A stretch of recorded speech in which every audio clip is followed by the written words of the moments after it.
Oi, de novo, parte 2 da primeira aula. Agora que eu já falei da disciplina, espero ouvir mais de vocês. Tem muitos caminhos que a gente pode tomar nesse curso, tá? Agora que imagino eu que vocês já mandaram as apresentações de vocês, eu quero ver com vocês um pouco da psicologia. E aí eu vou colocar um slide que eu preparei aqui.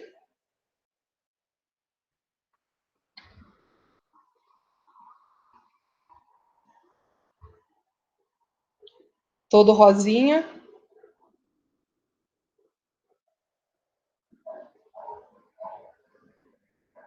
Tá. Então, ele abre com psicologia social, mas estou falando aqui da psicologia, tá? Pra vocês conhecerem a ciência. Então, já de cara, com os slides, né, em que eu coloco o nome da disciplina, com a imagem que eu escolhi, eu já estou falando da psicologia social, né? Que são os sujeitos em interação com o seu meio social.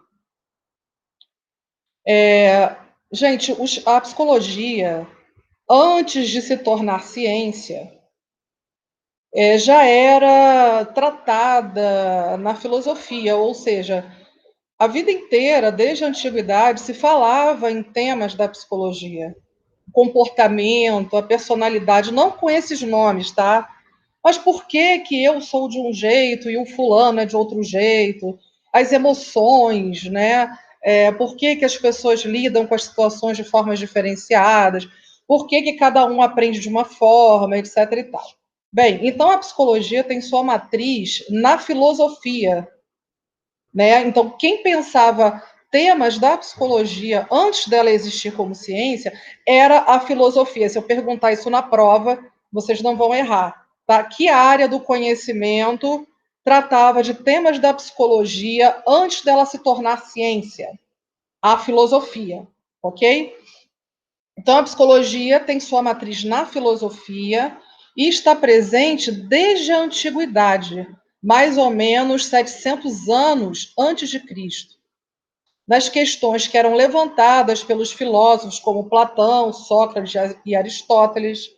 Então, eles três pensavam coisas do tipo assim, diferenciadamente, né? Aonde é que está a mente? A mente está no coração, a mente está dentro do cérebro, a mente é separada do corpo, não, o corpo e a mente são uma coisa só, não são dissociados. Eles pensavam coisas do tipo, né? Então, cuja importância se relaciona com o traçar as primeiras explicações sobre a razão e a alma, tá? Na Idade Média, a Igreja era a única responsável por estudar o psiquismo humano. Na Idade Média, havia um domínio, né, da Igreja, enfim, da religiosidade, sobretudo da Igreja Católica, e tudo que nós vivíamos sob dogmas religiosos. Ainda que alguns cientistas ousassem estudar em paralelo, se eles eram descobertos, eles costumavam ser punidos, às vezes, com a própria vida. Mas no Renascimento, uma série de transformações radicais surgiram na Europa. E foi justamente do Renascimento que surgiram ideias como a luz vem do conhecimento científico, a verdade só pode ser verificada pelo conhecimento científico, né? Ou seja, o iluminismo, a Revolução Francesa, e o positivismo lógico, tudo isso aí vem depois do Renascimento, que busca uma visão mais racional da vida e não religiosa. Então, eu coloquei essa figura aqui do lado, por exemplo, um dos temas que estava em voga na época, né, de Idade Média e tudo, com Copérnico, era a história do geocentrismo, que havia crença nisso, né? A Terra era o centro do sistema, do nosso sistema planetário, e Copérnico, pelos cálculos matemáticos, verificou que, na verdade, quem era o centro era o Sol. Não só pelos cálculos matemáticos, como a observação pela luneta dele. Só que até ele poder falar isso, muita água rolou, né? Porque ele teve que manter essa teoria dele escondida por muitas e muitas décadas. Justamente pelo dogmatismo, né, religioso. Nada podia negar aquelas crenças. Bem, os caminhos da psicologia na filosofia. Copérnico causou grande revolução no conhecimento humano, mostrando que o nosso planeta não é o centro do universo. Galileu realizou as primeiras experiências da física moderna. Copérnico e Galileu foram importantes para o avanço das ciências naturais, apesar dos obstáculos que vinham da Igreja. Mas foram pensadores, né, intelectuais, cientistas extremamente importantes para o patamar que nós hoje estamos da ciência. Anna Bock, tá? Anna Bock é psicóloga social, por coincidência, né? Paulistana, e muito importante. E ela destaca a importância de René Descartes para a ciência. Ele criou as bases para a ciência contemporânea quando estabeleceu um método que contribuiu para o desenvolvimento das ciências naturais. Ao postular a separação entre o corpo e a mente, contribuiu para o surgimento da anatomia e da fisiologia, os quais se desenvolveram como ciência, abrindo caminho para o avanço da psicologia em meados do século XIX. Olha só, então, o que ela fala aqui de criou as bases para a ciência contemporânea, quando estabeleceu um método que contribuiu para o desenvolvimento das ciências naturais, quando se fala de ciências naturais, está se falando de ciências exatas, né? Matemática, física, química e tal. E o que o Descartes fez foi criar aquela máxima de penso, logo existo, ou seja, só existe o que está na razão. Só existe o que pode ser englobada pela razão. Né? Ele está aí negando as tradições religiosas. Não existe, não é palpável, não é verificável o que a religião afirma. É confiável aquilo que a razão, tá? Aquilo que a razão consegue dominar, o que a razão consegue abarcar. Então, ela está mencionando isso do Descartes. E, por outro lado, o Descartes também postula a ideia de que há uma separação entre corpo e mente. Justamente porque ele afirma isso, é que houve o que era proibido na época da Idade Média, né, as dissecações e o desenvolvimento da anatomia e da fisiologia. Então, essas duas ciências foram extremamente importantes para a psicologia científica, porque era a partir do que o Wundt trabalhava no estruturalismo, no funcionalismo, no behaviorismo, e por que não nas duas outras escolas também, psicanálise e Gestalt. Tá? Então, o positivismo, que também vem daí, que começa com Augusto Comte, que surge tudo mais ou menos na mesma época, é também importantíssimo. Positivismo é importantíssimo porque a verdade só pode ser conhecida por meio de uma metodologia científica dura, cartesianismo, né? Para conhecer o todo tem que ser dividido em partes e estudar a parte, a partir dali dá para se generalizar para o todo, o que foi encontrado como verdade. Então, tudo isso influencia a ciência, que é a ciência que a gente tem para hoje também, e que influencia completamente o surgimento da psicologia científica, tá? Foram super importantes a anatomia e a fisiologia, sobretudo. Então, foi a partir disso que a psicologia se libertou da filosofia, tá? À medida que procurava utilizar os mesmos métodos das ciências naturais. É uma ousadia, né, gente, pensar isso, porque a psicologia lida com a subjetividade, mas em alguns momentos ela conseguiu objetificar bastante o comportamento humano. Vocês verão.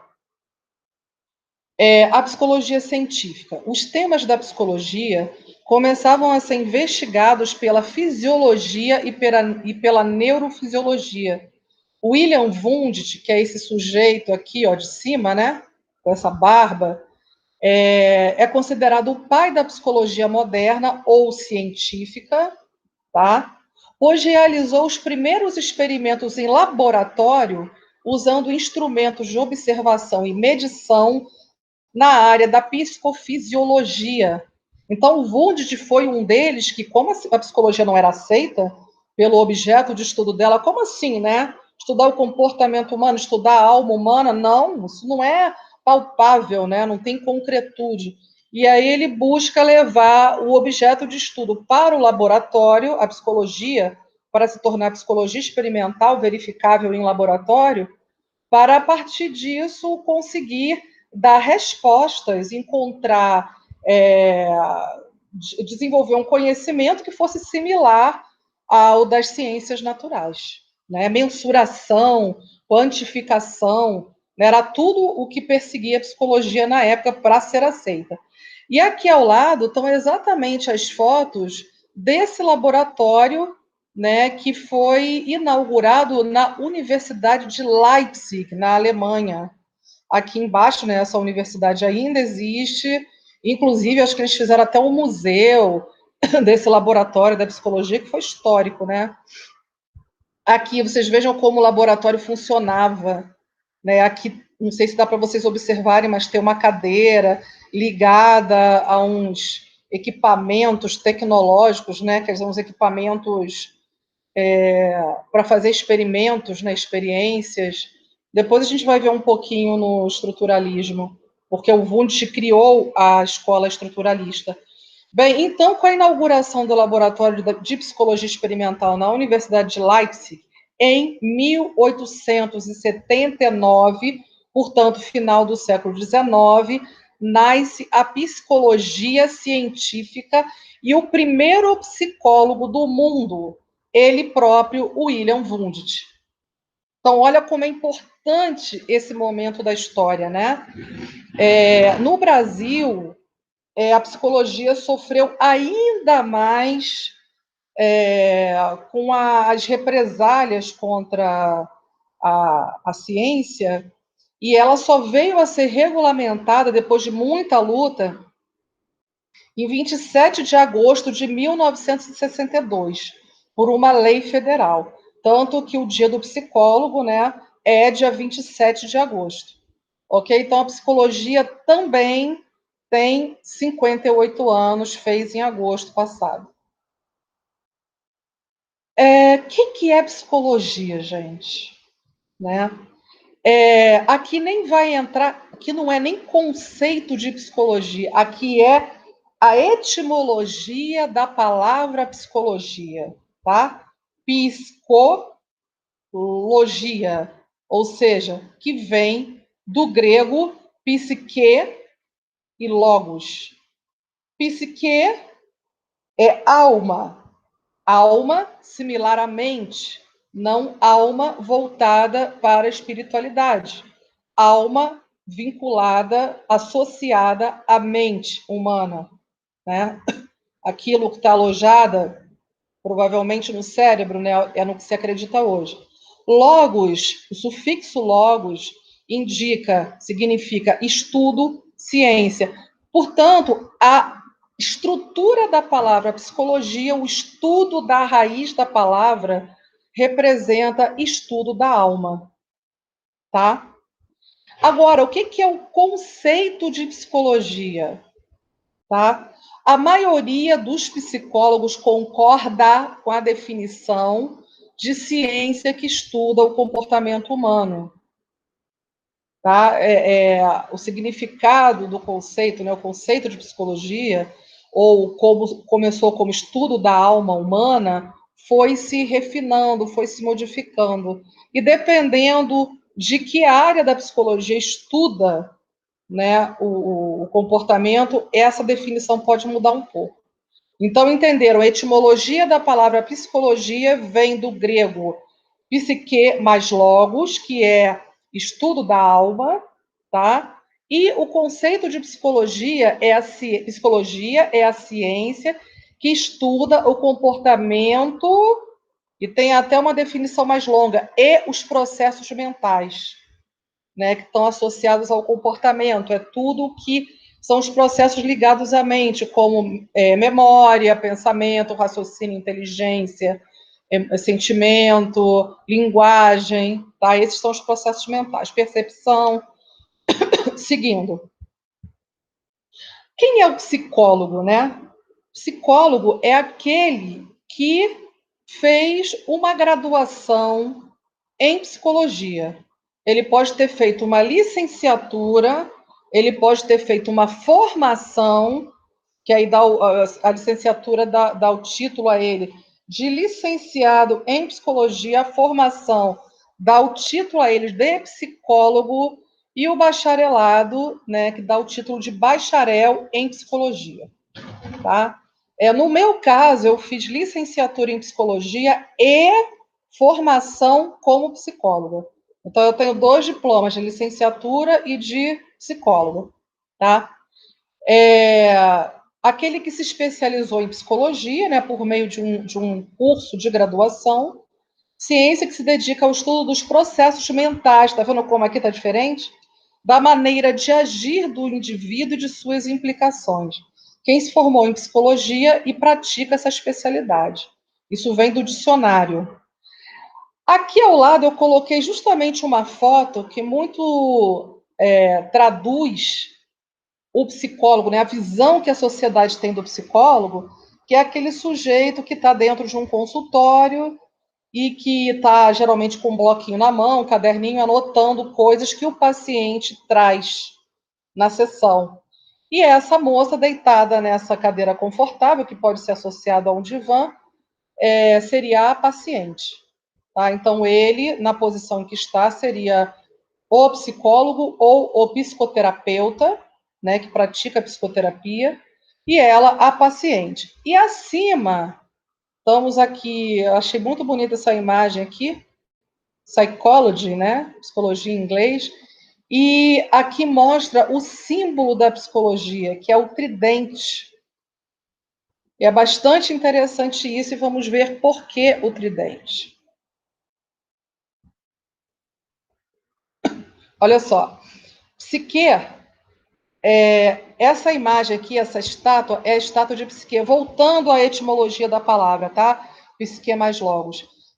A palavra psique, de origem grega, é usada para descrever alma ou espírito. Começou a ser usada com a conotação de mente ou de ego por psicólogos contemporâneos para evitar ligações com a religião ou a espiritualidade. A psique é uma divindade que representa a personificação da alma. A sua história é uma alegoria da alma humana que é purificada por paixões e desgraças e é, portanto, preparada para desfrutar da verdadeira e pura felicidade. Tá? Então, a psique é como se fosse uma personificação do que cada um de nós, enquanto alma humana que está dentro do nosso corpo, né, vive, né? A nossa existência é pautada em paixões e desgraças, ou em alegrias e tristezas, né? Em felicidades, em realizações e frustrações. E é em cima disso que, como a borboleta, porque a psique também é associada à imagem da borboleta, né? A representação da borboleta, é como se nós nascêssemos, né? É, como lagarta, que rasteja, né? E por isso deve se conhecer, conhecer a sua própria natureza, e a partir desse conhecimento, ou da lapidação, a partir dos sofrimentos, né, do amadurecimento, das compreensões de si mesmo e do mundo, a gente ganha a forma de uma borboleta, a gente ganha as asas para poder voar, representando a primavera, né, o florescimento, a mudança de estação, a plenitude, a realização como ser humano. Então, pelo mito de Psique, a gente precisa passar por certos dramas ao longo da vida para que a gente possa, para que cada um de nós no futuro, na maturidade, possa desfrutar do crescimento que veio dessas experiências de vida, né, se transformando numa borboleta e gozando da vida em sua plenitude como borboleta, conforme mostra aqui, né? Então, em obras de arte, a psique também é representada como uma donzela com asas de borboleta, tá? Significando que depois de uma vida rastejante, como lagarta, ela flutua na brisa do dia e se torna um belo aspecto da primavera. Olha aqui o símbolo da psicologia, né? É um tridente. Ele é representado pela letra grega, que é essa aqui, cujo fonema, som, é psi. Ela é a 23ª letra do alfabeto grego, tá? Som psi, forma de um tridente, que representa Deus Poseidon, o deus das águas subterrâneas, que vocês bem conheceram ao assistirem aos filmes Percy Jackson e o Ladrão de Raios, ou Percy Jackson e o Mar de Monstros, né? Creio eu, foi o segundo. Então, sobretudo no primeiro filme, na abertura do primeiro filme, aparece Poseidon. Ele é o pai do Percy, né? Do Percy Jackson. Percy Jackson é um semideus, né? Ele é o resultado de um deus, que é o Poseidon, com uma humana. Então, ele é um semideus. E ele tem a porção Poseidon dentro dele. Né? Poseidon é aquele que habita as águas e que consegue reger as águas. E aí, imagino eu estaria pensando o que Poseidon tem a ver com a psicologia, né? Poseidon, também conhecido como Netuno para os romanos, era o grande rei dos mares, um homem muito forte, com barbas e sempre representado com o seu tridente, olha ele aqui, na mão, e às vezes ele também é representado por um golfinho. Poseidon é filho de Cronos, deus do tempo, e de Reia, deusa da fertilidade. Sua casa fica no fundo do mar e com seu tridente, que é o seu cajado de poder, ele consegue mover as águas, né? Ele consegue causar maremotos, tremores, ele consegue também acalmar as águas revoltas e consegue fazer brotar água do solo, ou seja, ele rege as águas.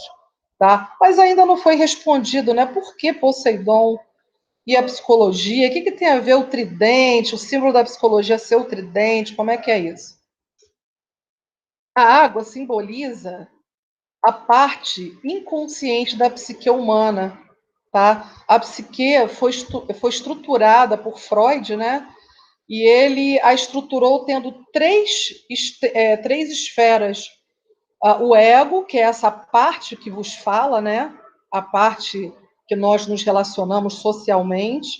Existe o superego, que é uma esfera onde estão alojadas as normas sociais, os valores e as regras de certo e errado, a censura.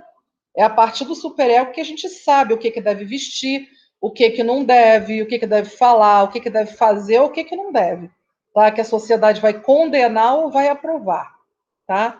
E tem também o inconsciente, que é o id, que é uma parte obscura da mente, é uma parte subterrânea, é uma parte da qual nós não temos consciência plena, mas onde estão todos os nossos referenciais, todas as nossas histórias de vida, as nossas memórias estão alojadas no inconsciente.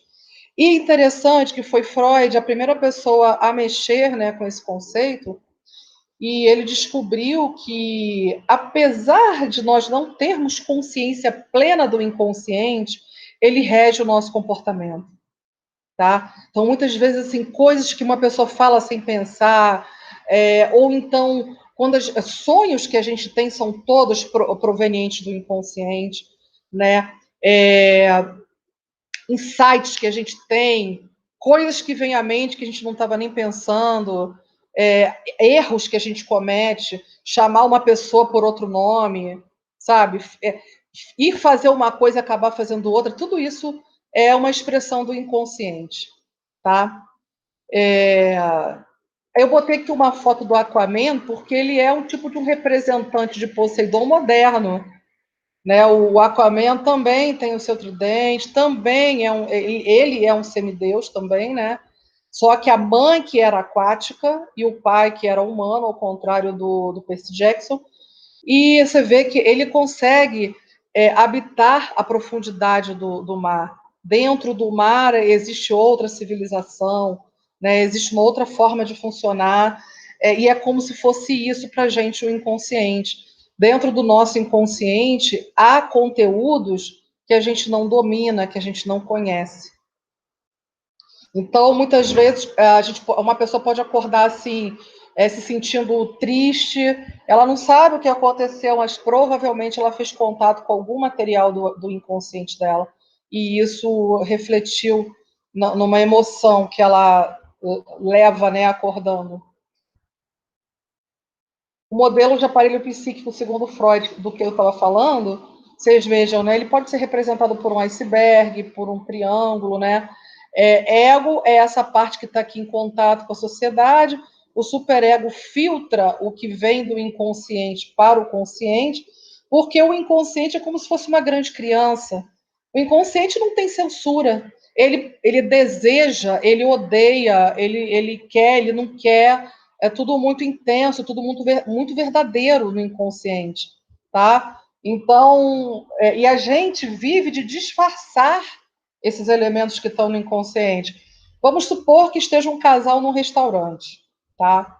E aí esse casal tá lá conversando, comendo uma pizza, coisa e tal, um homem, uma mulher, e aí passa uma outra mulher com um shortinho muito curto, uma mini saia e tudo, rebolando lá, rebolante, e aí o homem, isso aí é o inconsciente, né? Opa, interessante. Ele ama a namorada dele, mas ele também foi atraído por aquela beleza passando por ele, né? Com as pernas de fora, a saia curta, coisa e tal. E aí é quando muitas vezes o sujeito disfarça. Aí ou ele olha, né, e a mulher percebe, então ele dá uma desculpa. Não, meu amor, eu tava procurando o garçom para chamar ele para pedir mais um chopp. E ele tá ali naquela direção. Imagina se eu vou olhar para essa menina. Mas de noite, quando ele dorme, ele pode sonhar que estava namorando com aquela garota de mini saia, sabe? Ou que estava vendo ela sem a saia, ou seja, que reflete o desejo que ele teve. Então, o inconsciente é isso, e o que a gente sonha, o que há de mais natural da gente vem do inconsciente. É uma esfera nossa que não se mente, né? Bem, a psicologia tem bastante importância. Eu vou ver isso aqui na próxima aula com vocês. Eu queria chegar aqui. O objeto de estudo da psicologia é a subjetividade, mas o foco vai variar dependendo de quem estuda, né? De que área estuda, se é a psicanálise, se é o desenvolvimento, se é a aprendizagem, se são os grupos, se é a inteligência, se são crenças, se é a psicologia social. Então, olha aqui uma citação da Ana Bock, o objeto de estudo da psicologia. Se dermos a palavra a um psicólogo comportamentalista, ele dirá: o objeto de estudo da psicologia é o comportamento humano. Se a palavra for dada a um psicólogo psicanalista, ele dirá: o objeto de estudo da psicologia é o inconsciente. Outros dirão que é a consciência, e outros que é a personalidade. Outros falarão que é o desenvolvimento, que é a aprendizagem, que são os grupos, que é a interação do sujeito com o meio, que é a psicologia social. Tá? Então, esse é um dilema da psicologia, o que a faz rica por um lado, mas que pode limitá-la também por outro, no sentido dela ser aceita como ciência. E vamos lá, a definição oficial de psicologia. Psicologia pode ser definida, segundo Atkinson e outros, como o estudo científico do comportamento e dos processos mentais. Os processos mentais permitem conhecer o mundo, se relacionar com o mundo e agir sobre a realidade física e social, tá? os processos mentais que estão lotados na mente, né, são provenientes dela, são as estruturas da mente que permitem conhecer o mundo e se relacionar com ele. São eles a percepção, a memória, o raciocínio, a volição, que é o ato de escolher, a emoção, o pensamento, a introspecção, as crenças que nós formamos, tá? Então, para finalizar aqui, a psicologia científica, né, que nasce no final do século XIX, mais precisamente em 1879, a partir de William Wundt, tá, que pela construção do laboratório que ele fez na Alemanha, ele consegue legitimar, aproximar a psicologia das ciências naturais, né, já que ele trabalha com experimentos, laboratório, então a psicologia nasce em 1879 e com isso surge o primeiro psicólogo do mundo, que foi o William Wundt, tá? Ficamos por aqui. Eu espero que vocês tragam dúvidas, tragam questionamentos, digam o que vocês pensaram. Até a quarta-feira eu vou definir melhor as nossas atividades, mas eu já gostaria que vocês fossem no YouTube e pesquisassem Abrapso, Associação Brasileira de Psicologia Social, ABRAP de Paula, S de social e O, tá? Abrapso. Teve agora, semana passada, um encontro da Abrapso de São Paulo, infelizmente não pude participar, porque eu estava em outro encontro, e também teve da Abrapso de Minas Gerais. Eu queria que vocês pesquisassem lives sobre a psicologia social. Eu já vi várias aqui. Uma que me interessa, por exemplo, aqui, eu estou no YouTube, né? Não estou mostrando para vocês. Cadê? Vou botar para apresentar de novo.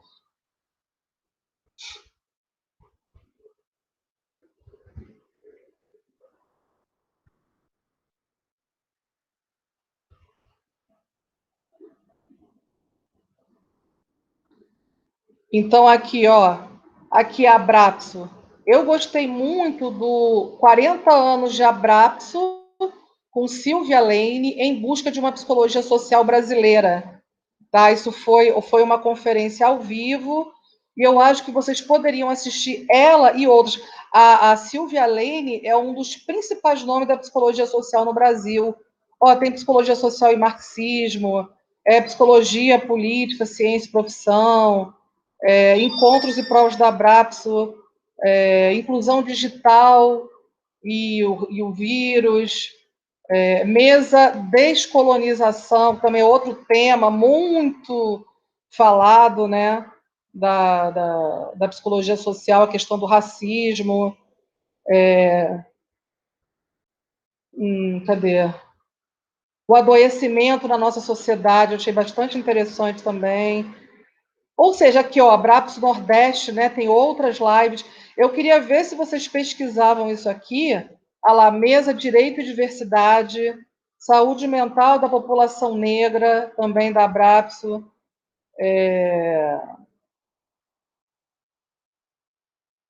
Redes sociais como dilema para a sociedade, tá? Então, tem muita coisa aqui da Abrapso que vocês poderiam pesquisar. Eu vou estruturar alguma coisa no live para vocês, tá? Nossa, tem muita coisa. 10º Encontro Nacional da Abrapso, eu não sei se essa aqui que é a Silvia Lane. Tem muita coisa interessante, gente. Muita coisa interessante. Tá? Que vocês vão... Olha aqui, essa aqui que é a Silvia Lane, essa senhorinha. Eu acho que ela já faleceu. Tá? Então, é isso. Eu vou ficar por aqui e aguardo as apresentações de vocês. Prazer em conhecê-los remotamente. Vamos fazer um ótimo encontro, assim eu desejo, e vamos fazer com que ele seja o mais prazeroso e divertido possível, porque isso é possível no meio acadêmico, tá? Estudar é um barato. Eu amo estudar e eu espero que vocês também amem estudar. Adquirir conhecimento é o que há de melhor na vida. Beijo para vocês. Interrompendo a gravação.